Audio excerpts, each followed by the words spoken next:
Okay, just give us a slate, like, this is tape number 1 and segment 1 there. This is tape number 1, segment 1.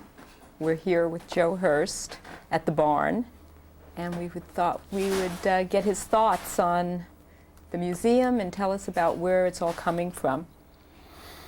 Well, Joe, do you want to tell us a little about your family? yes, and how they but got here? the one question then changed the priority of how I'm going to start this.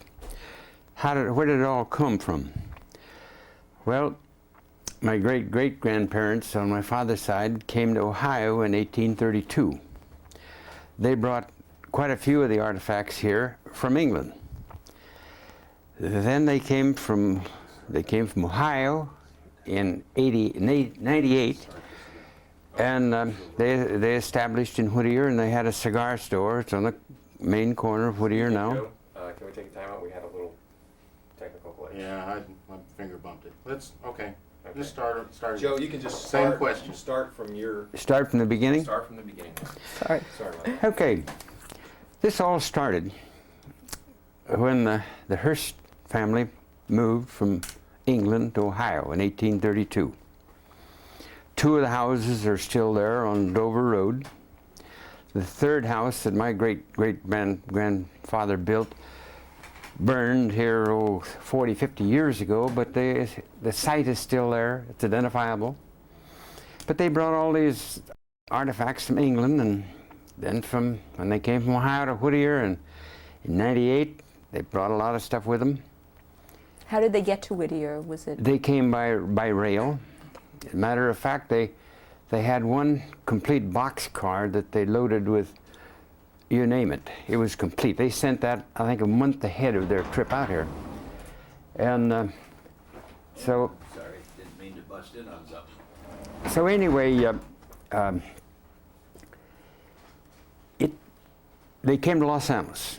The only way to get to Whittier then was by steam rail or stagecoach. So they came by steam. And this boxcar they had shipped out a month ahead of time was fastened onto the same train that they left Los Angeles to come to Whittier. So that's what got started. Well, they bought properties there and other places, and along about 1905 they sold that corner to the Whittier National Bank, which is still a bank site in Whittier. But they brought all the things in that they brought from England, from Ohio, and then from Whittier, and they brought them out here. And the ranch across the street from where the barn is now, they started with 50 acres there, and a few years later they bought some citrus property up in Covina, where my grandparents... How did they decide on this area? Pardon? How did they decide on this area to come to? Well, there were several indications of what good land was before they ever got here. Mm-hmm. They would go through an area, and in the spring, early summer, if they saw really a heavy crop of sunflowers and big ones, that indicated there was enough moisture and very good soil. Well, now the reason they came here, this is part of E.J. Baldwin's 4th subdivision. And a fellow by the name of Bart Dancer bought that original 50 acres across the street, drilled a well, planted walnut trees, and in 1906 they bought this 50 acres, figuring this is the best of the soil in the West Covina area. It wasn't called West Covina. It had no name. They referred to it as Pumpkin Center or most anything. The mail, the address, always was just Hurst Ranch, Covina, California. And it came that way till in the middle 50s. So anyway, this stuff, it wasn't planned. All these things that you see here wasn't planned. It's just a matter of saving and keeping, and each generation had saved and kept, and then there was a rather catastrophic thing in '39. The barn that many artifacts were in burned. Oh, really? And this barn that we're now sitting in was across the street. It was built on the same foundation as the original. Mm-hmm. And of course, a lot of the things were repaired, refurbished, not to use, but just for scenery. And other things have been collected since. Well, along about 1911, of course, my father had got acquainted with my mother, not my mother then, but to be. And she was born and raised in Whittier, in fact, Los Negros. Her mother came from Texas to the Whittier area, and she came to the end of the Santa Fe Trail, which was El Monte, in about 1850. And they established themselves in the Whittier area. And so then my father and mother were married in 1911, and they built a house on the original property here, and that's where I was born. And it started out, everything was in walnuts here. And of course the trees were small. That meant you could grow crops in between. And so alfalfa was grown between the trees to have income waiting for the production of the walnuts to come about. And potatoes could be planted, many crops in between the walnut trees, because they were on 50-foot centers. Because the original trees planted were seedlings, and they grew tremendous size, which they don't use that breed of cat at all anymore for walnut. But anyway, I can remember that later on, when the trees got of some size, there was quite a bit of pruning to do. Well, there was no gas, and so you had your choice of buying coal, wood, kerosene, but wood was available by the prunings of those walnut trees. And so any limb 2 inches in diameter or more was saved from that pruning, and it was hauled, the brush was burned, the wood was hauled into the yard, and it was all cut up then to use domestically for heat and for cooking. And the stove that's behind me, they brought from Ohio when they came to Whittier, and then this went to my grandfather's house up in Covina. But again, up there was pruning in the oranges and one thing and another, but it was all wood. Electricity, of course, for lights, but power for pumping, for irrigation, didn't come about until, it was probably 18 or 19. Up until that time, there was a big single-cylinder engine that ran the irrigation pump. And anyway, things went along very well. All of West Covina, or the area, was adaptable to walnuts, and not oranges, was planted to walnuts. But those areas, and the adaptability came about by winter temperatures. Oranges, lemons, grapefruit freeze at a certain temperature, and the further southwest you came from the Covina area, which is higher altitude, it could be down here, it could be 25, and up in, say, Charter Oak, it could be 34. So that was the distinguishing line between oranges and walnuts. Well, the walnuts started to go to pieces in the late 20s, so it was a matter of taking them out. And anything you can dream up or imagine, how to get a big tree down and out, it happened. What happened to the walnuts that you had to? Well, several things. One was a blight that came in, which caused a dieback. Another was a codling worm that they had to be educated up to the walnut flavor, because as a kid I remember we had apple trees. They sprayed them for this codling moth because they get in the apples. Well, soon they got the taste for walnuts. And that meant spraying, and that really wasn't too successful. And then by 1930, the Depression came about, and walnut prices went down, and really this was a CRA project without government intervention. Because when it started out, they were selling lots, like in subdivision, you sell a lot to build a house on. A lot in E.J. Baldwin subdivisions, plural, this is the fourth one here, was 20 acres. Now you could buy a half a lot, 10 acres, but that was by meets and bounds was described out of lot 118 or whatever it was of E.J. Baldwin's fourth subdivision. which the state now has real estate laws that preclude any meets and bounds descriptions for selling a property. You have to subdivide it into a lot number of tract number so-and-so.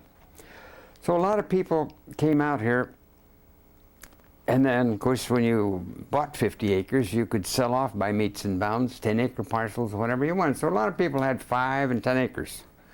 The trees had been planted, they were producing, and they could come out here and build a home, and there was enough income on that piece of property to pay all the taxes, and let's say 10 acres, there'd be $1,000 left over. Well, in the late teens and 20s, that was a pretty good piece of money. They were working in Los Angeles. Used to cost 50 cents to go on the PE, Baldwin Park to Los Angeles. And so it was very nice, and same in the oranges. And oranges finally got down here, but they'd have a small grove, you know, and you would pay all the expenses, all the taxes, and have a little left over. Well, when it came time to pull the trees out, and you had 10 acres, and there were approximately 20 trees to the acre, so you had 200 walnut trees to take out. It was a major operation, especially for a law clerk or an attorney or school teacher or whatever it might have been in Los Angeles or wherever. This wasn't in their dish of tea, so quite a few of them had to sell out. Some of them stayed with it and had the trees removed, and that's when the Japanese became part of the redevelopment here. They came in, because these people weren't farmers, dirt farmers. They didn't have the equipment to know how to farm truck crops. But the Japanese came in, and they'd rent the land. I think it started out maybe about $40 an acre. Well, if you had 10 acres, that's $400. Well, if you'd been used to having that 10 acres take care of all your taxes and expenses and have $1,000 spendable, there's quite a gap there. Well, then the Depression hit, and walnut land that had been selling, let's say, $2,000 an acre, hit the bottom, really hit the bottom, and some of it sold for around $200 an acre. And that's what happened. That's what started West Covina. The sun-kissed village, they called it, which is the tract across the wash from where we're sitting, and north of Merced, south of the freeway, between Willow and Orange Avenue. Half of that piece, it was a very, very fine family that lived over on Willow Street. They owned 70 acres. Well, in '32, when they closed the banks, Baldwin Park Bank was a very well-run bank. However, the loans were based on values prior to 1932. And when you had walnut land that sold for $2,000, it went to $200. You can see how that upset things. And then unlimited liability was the tune they had to dance to for bank directors. And that meant that you not only were you liable for the amount of stock you had, and I'm not sure of this statement, but the first part is right, you were liable for the amount of cash that stock represented. And I think beyond that, I think it was more liability than that. So this family lost everything. They just were wiped out. And Meeker came along and bought it, and that's what started, that was 1940. That's what started subdivisions in West Covina. Well, then things died off. The war hit, and prices were way down, and some people came in and invested. They'd buy a 20-acre walnut grove, and we didn't have a meets and bounds subdivision law then. So at that time, you could divide a piece of property into 4 parcels without subdividing it. So they could sell off 3 5-acre parcels and save one for themselves, or sell that too. Well, then the next person that bought one of those 5 acres could in turn divide that up into 4 parcels. So right after the war, prices everybody thought was going to be way too high. If you can imagine looking back how cheap they were. So there were quite a few that wanted to build garage houses. I don't know whether you've ever heard of garage houses or not to start building, but that's what they wanted, to build a garage and live in it. So prices went down, they could build a house out front. They would build the garage first. And that's where they lived. Well, this seems like a silly bit now, but the city, and probably had it been tested, would have been illegal. The only way you get a permit for a garage house would take a permit out for the permanent house, which had to be started within 2 years, or the living premises in that garage house were null and void. In other words, you had to move out. So then that's what started subdivisions right after that. Then another thing happened in '44, a disease hit the oranges called quick decline. You could have the most beautiful grove in the world on June 1st, just a beautiful crop, and on July 1st, 40% of the trees would be dead, just like a fire had hit them. And it took several years to find out what caused it, but in between times, these people lost their shirt. And so, let's say in 1948, 49, 50, along in there, I don't know exact when, you could manufacture a lot to get a building permit in West Covina for $1,000 a copy. That would include whatever improvements were required, the land, everything. It was a regular subdivision. So that's what got started, and then it didn't take long. Then we just were a small city without the requirements to change all these things. So that's when we became a 6th-class city, and all the ordinances we now have, all the building rules, of course, they've been added too. But as soon as that happened, then curbs and gutters and sewers and water lines were required, and so that's how. And the most everything then was built in West Covina with those requirements. A few of them weren't.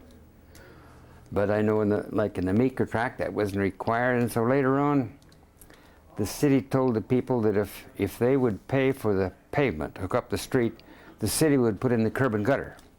Well, most of them did, and so that's how they came up with the improvements. And so it all happened, but it certainly wasn't planned.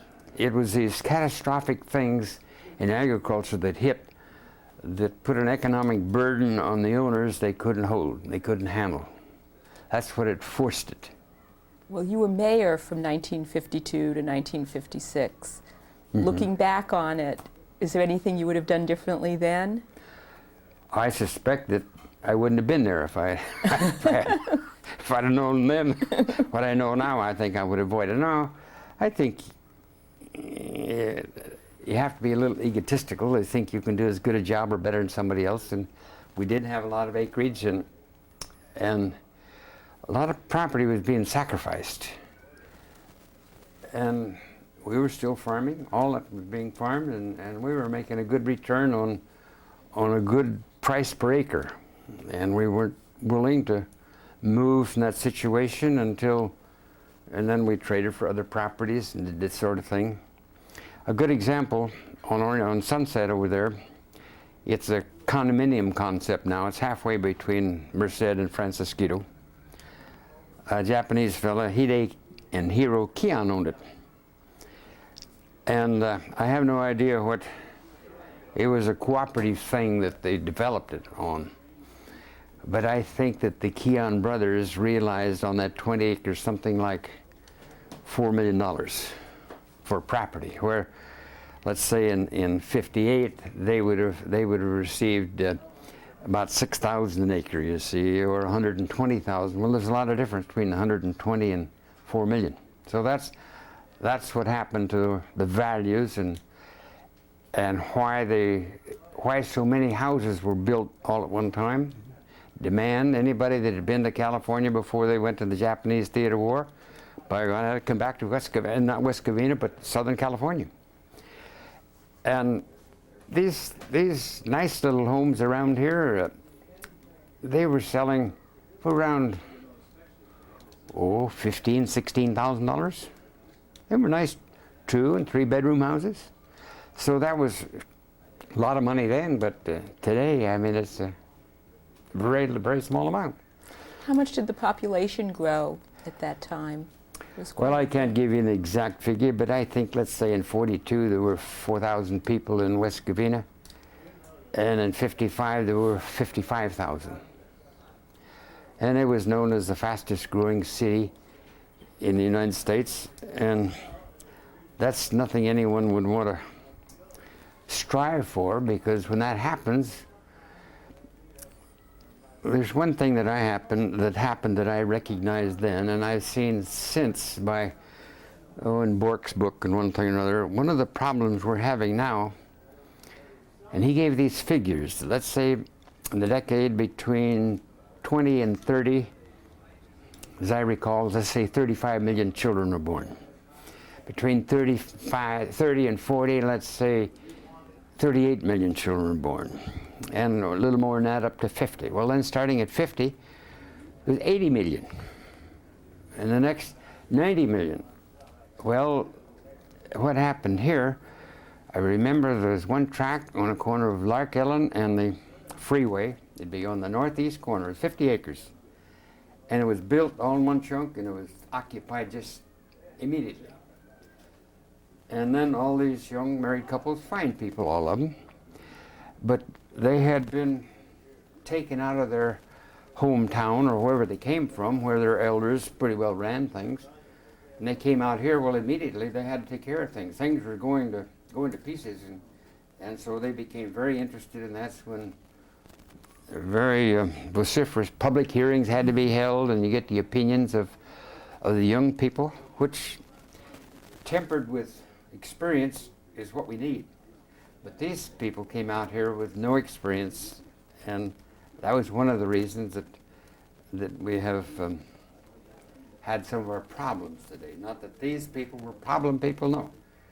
But I remember one person that we had a little talk, and I said, well, I have complete confidence in the future. I said, what do you mean? Well, she said that, I told her, I said, you would be probably another 10 years, 15, so ashamed of what you've done that you're going to be really riding herd on your kids. She agreed, and we got along fine. We're still good friends. I can't think of any other good points to bring forth this time. Could I just ask you one Sure. question going back? I know you mentioned the Baldwin family. Could you tell us a little about Lucky Baldwin? I know his name pops up in history Well, the books. only thing that I could say about Lucky Baldwin, I didn't know him because I think he died in about 1912, I think, long there. My grandfather knew him and knew him well, and he stopped into the ranch quite a few times. But he didn't get that name Lucky Baldwin by accident. He came into, as if you read history, you'll find he came into San Francisco area leading an oxen team with a wagon behind, he and his wife. And the way he got his big pile and got started, and I don't know the name of this, it was the biggest gold mine in the Sierras, but he had a tremendous amount of stock in it when you could buy it for nothing. So he decided to go to India to go tiger hunting. But he left the stock, supposedly, with his attorney. When he gets to a certain figure, sell it. So we went on this 2-year trip. When he got back, he said, well, we made a mistake, didn't we? What's that? Well, we sold the stock too soon. We didn't sell it. You left it locked in the safe, and we couldn't get at it. And so, not was it 10 times the price he'd have sold. I have no idea, but it's like 100 times the price. And so, those things, that's where he got the name Lucky. But when he came down here, the story I've been told, Newmark owned all this ranch. Lucky Baldwin went to, and this Newmark was living over in the Santa Anita. And he went out there in his buggy with $125,000 in gold in his buggy. And the ranch was for sale. And he said, what do you want for? 150, give you 125. No, 150. Well, you'll come down. He says, well, but if you come back tomorrow, it'll be 150. It'll be 175. And he thought he was kidding, so the next day he went back with 150. He said, no, I said it'd be 175. So he finally paid $175,000 for, I can't describe the meets and bounds, but it's all the stuff in around South El Monte and Arcadia, Baldwin Park, that's where it got its name, Baldwin Park, and all this area in here. And a story that I heard, I guess it was the Santa Fe, isn't that the line that went through up above Arcadia up in there? Anyway, he gave him the right-of-way through his ranch up there. But the agreement was that they had put a station, the station's still there incidentally, right in where the Santa Anita subdivision. And he says, whenever I call, I want the train stop there to pick me up, and whenever I'm on the train, it'll stop there and let me off. So he was coming from the east, and so along about Azusa or someplace, he told the conductor, he said, don't forget we stopped. No, this train goes straight through to Los Angeles. And he said, well, you best talk to somebody, because if it goes straight through to Los Angeles, tomorrow you won't have an easement where your track is now. So they stopped and let him off. But he was a character. He, and this is only by, I don't know these things by research, it's only by reading that I've found out that when he passed away, he died of heart strain. He had a very spirited team of horses. He had beautiful horses, buggy horses. One is plenty, but he always drove a team of them, and he had some young chick with him, and he was showing off a bit. Anyway, the team ran away, and he finally got them stopped, but the strain was so great a few days later he died of a heart attack. And, but he was quite a sport. He got around. And so just outside the door here, there's a bell hanging overhead. All this was farmed by horses, mules, early on. So you could only farm 200-300 acres with one horse camp. You couldn't have enough animals in one place, and it'd take you half a day to get to the far end if you did. So that bell came from one of those horse camps. It was given to me about 1930. And it's the wooden frame around it I made just because it looks like part of the deal. But the bell and the shaft you can see is rather crude. The bell has a very nice tone though. Well, that's enough about Lucky Baldwin. Well, that was very interesting. It's interesting to have historical characters in our city. Do you want to keep going, or is it getting... Pardon? Do you want to keep going? Should we keep talking? I know... Well, what time is it? Just about 5 to 12. Well, it's up to you. We could go for another few minutes. Okay, well, why don't we talk a little bit about your father, if you wouldn't mind. Okay, my father, I have many pictures of him when he first came out here. He came out before the family did, before they moved in '98. And he was all up and down the coast horseback. He had, and the reason they got here, quite a few of their close friends from Dover, Ohio, which is now Westlake, were out here, and he came out to look things over, and he'd go horseback up to Santa Barbara, down the coast and all over, and so that he was the one that kind of lined things up for the whole family to come out and invest here. And he was a good farmer. He had good business judgment. He was a very excellent shot. He was on the 1932 Olympic trap team, and there's a plaque hanging on the wall right behind me up here that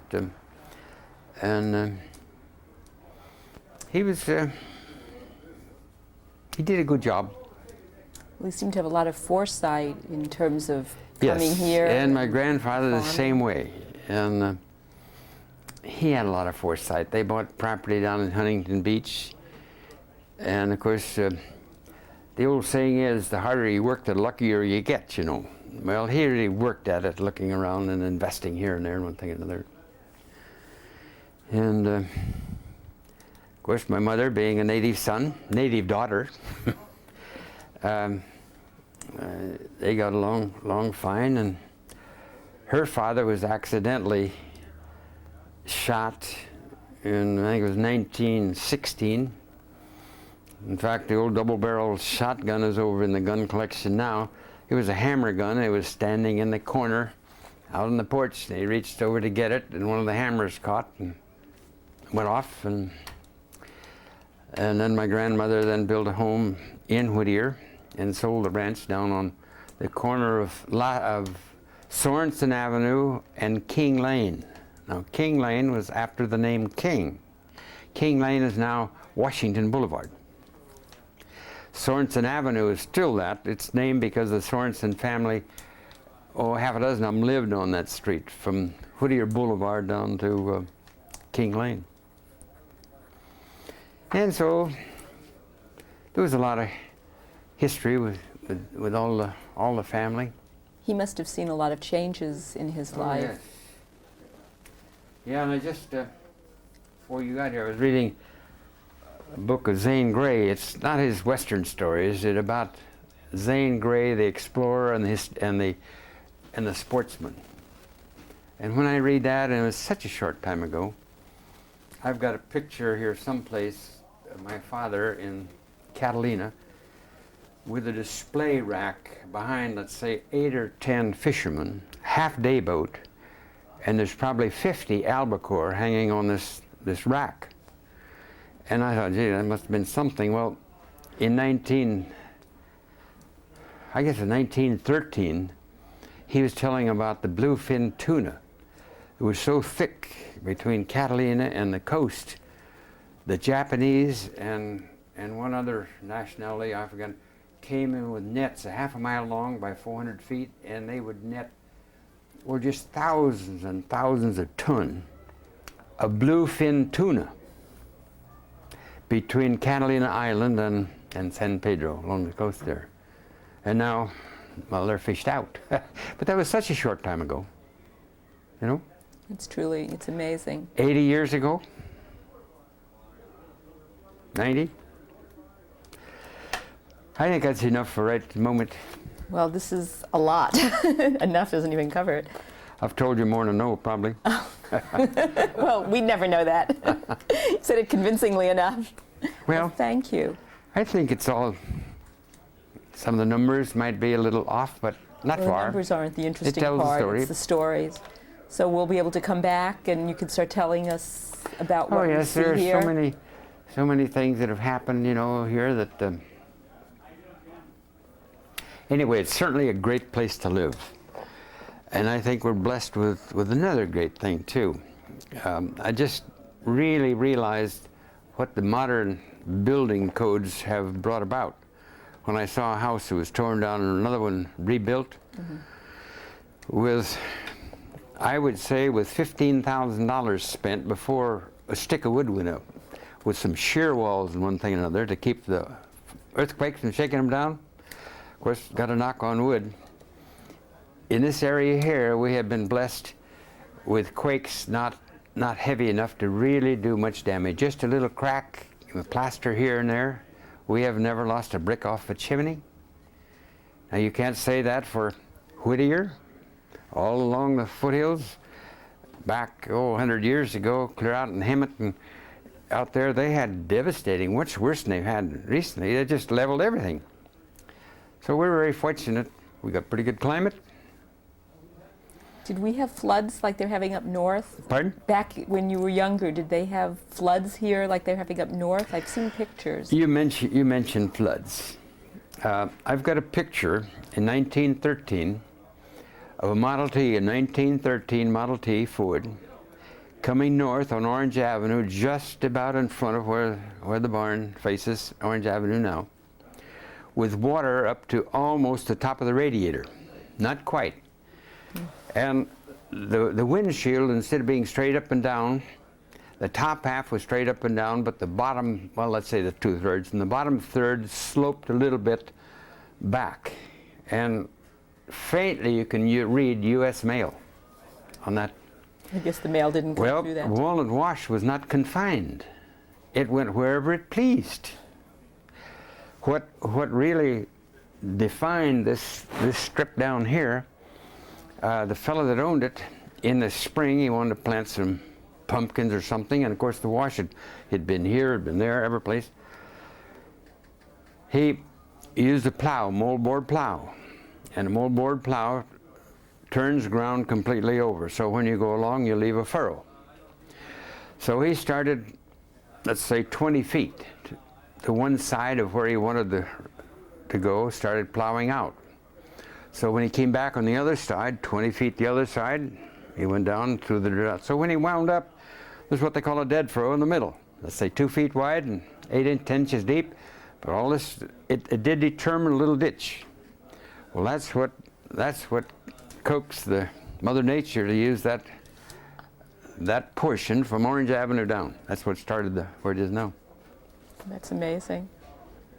Well, I know you'd like to get to your company. Well, I couldn't shut them off. I mean, I don't care to meet them. I know them. Well, can we make another date Oh, and yes. we'll Or- come out and do this again? Or if you want to do something else someplace else today, or if you want to leave your stuff here and do it later on, it's all right with me. I don't care. Well, let me talk to everybody Yeah, and we'll, find out.